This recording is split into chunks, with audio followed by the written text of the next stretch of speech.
অবশেষে এলাকাবাসীরা চোখের জলে শেষ বিদায় জানালেও উড়িষ্যায় রেলে কাটা পড়ে মৃত্যু হওয়া রাজ্যের কাঞ্চনমালার রমজান মিয়াকে। জানা গেছে, গত 4 দিন আগে কাঞ্চনমালা লক্ষ্মীছড়া এলাকার সোনা মিয়ার ছোট ছেলে রমজান মিয়া বাবার সাথে সংসারের হাল ধরতে চেন্নাইয়ে কাজের উদ্দেশ্যে গিয়েছিল গত 6 মাস আগে। সেখান থেকে কাজ শেষ করে গত 4 দিন আগে রেলে করে বাড়ি ফেরার পথে উড়িষ্যায় রেল থেকে পড়ে মর্মান্তিক মৃত্যু হয়েছিল রমজান মিয়ার। এরপর সেখানকার রেল পুলিশ এবং স্থানীয় থানার পুলিশের সহযোগিতায় রমজান মিয়ার ময়না তদন্ত সম্পন্ন শেষে অ্যাম্বুলেন্স দিয়ে রমজান মিয়ার নিথর দেহ শনিবার সকাল 6টায় কাঞ্চনমালা স্থিত তার নিজ বাড়িতে এসে পৌঁছায়।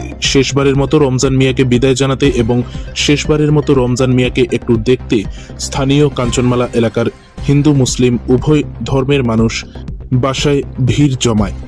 বাড়িতে রমজান মিয়ার মৃতদেহ এসে পৌঁছতেই তার বাবা সোনা মিয়া সহ পরিবারের অন্যান্য সদস্যরা কান্নায় ভেঙে পড়ে। এদিন ইসলাম ধর্মের রীতি অনুসারে জানাজা শেষে তার বাড়ির পাশেই দেহ সৎকারের ব্যবস্থা করা হয়। এদিন স্থানীয় এক ব্যক্তি সাংবাদিকদের জানিয়েছেন, রমজান মিয়া একজন খুবই শান্ত প্রকৃতির যুবক ছিল। এলাকায় বড়দের প্রতি শ্রদ্ধা এবং তার সমবয়সীদের সাথে হাসিখুশির আচরণ আজ স্থানীয় এলাকার সকলের কাছেই স্মৃতি হিসাবে রয়েছে। সকলেই এদিন চোখের জলে রমজান মিয়াকে শেষ বিদায় জানিয়েছে।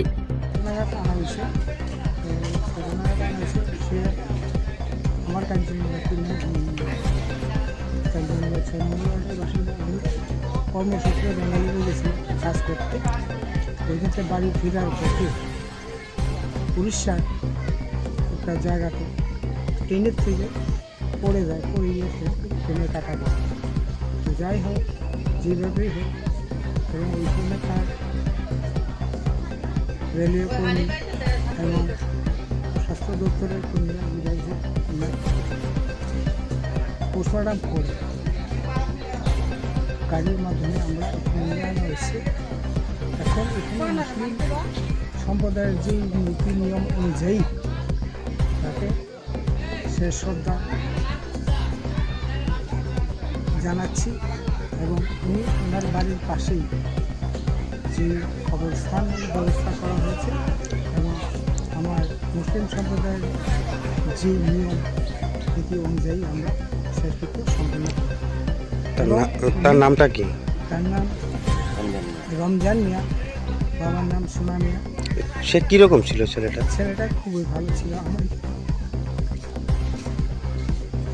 আমার এখানে কাজ করতো, বলি করছে 3-4 বছর আমার এখানে কাজ করছে। আগে কোনো দিন পাই নাই যে তার সম্পর্কে কোনো খারাপ। যাই হোক, আমরা দুঃখাহত মর্মাহত। এবং কিছুদিন আগে একটা নিউজ হয়েছিল, সেই নিউজে আমরা রাজ্য সরকারের দৃষ্টি আকর্ষণ করেছিলাম।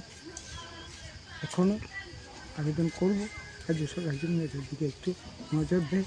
নিরীহ পরিবার, গরিব ফ্যামিলি। তার বাবার নাম কি? ওনার বাবার নাম সোনা মিয়া। উনি এখন বর্তমানে একাই আছেন, ছেলে আরও দুটা আছে, এদেরকে নিয়ে আছেন বাড়ি।